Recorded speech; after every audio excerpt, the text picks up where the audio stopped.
Hey everybody, Scott here for the Helix channel. It is Monday. There's a cat rubbing against my tripod again. Why you gotta do that? Why? No, move along. Yeah, no biting. Jesus Christ. This guy, going straight for the butthole. Just ow, ow, ow, ow. Oh, I'm telling you. Anyway, it's Monday. I hope everyone had a good weekend. I have been hard at work still on the Def Leppard Hysteria presets, so I'm spending most of my days working on those. Today I had an epiphany. I can't believe it didn't happen to me last week, but you know, that's how they work. You never know when they're going to strike. When listening to the record, it struck me that I recognized that sound, and it was the little GK Gallien-Kruger amplifier that I had last year. I think I bought for myself this time last year for my birthday.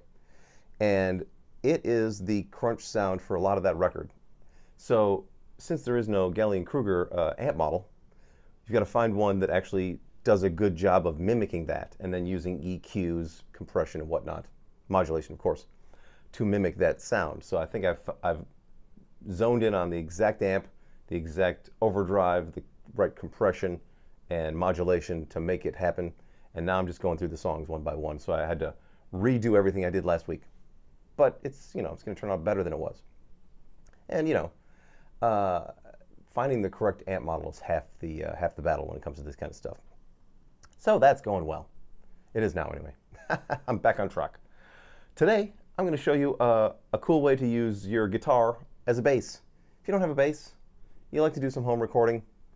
And I know I did this years ago, but I've updated the bass preset with a pair of bass amps and bass IRs that you can use. And it sounds incredible. And honestly, if people listen to your demos could tell the difference, I'd be shocked. They're just demos. Who cares? Huh?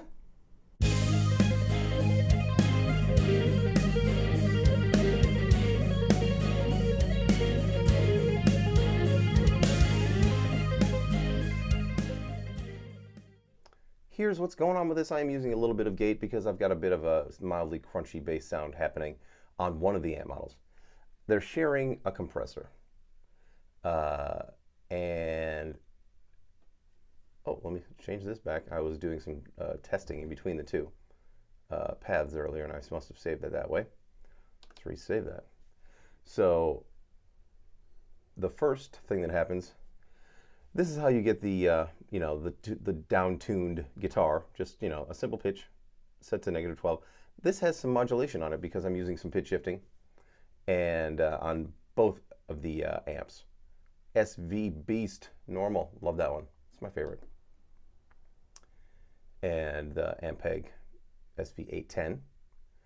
And notice the low cut and high cuts. I'm not going super low, but I'm not going super high either.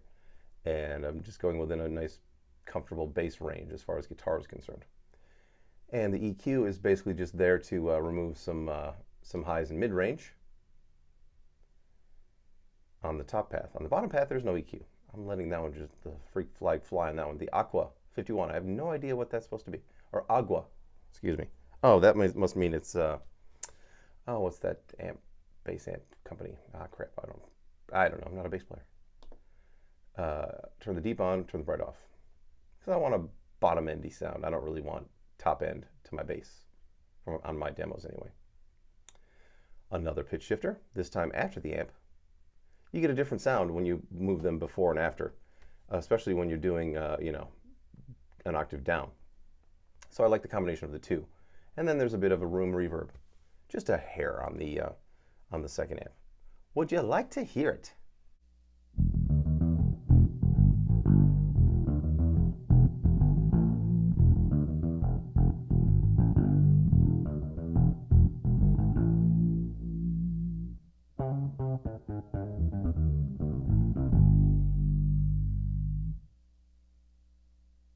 There you go, everybody. The new bass preset. Oh, good times.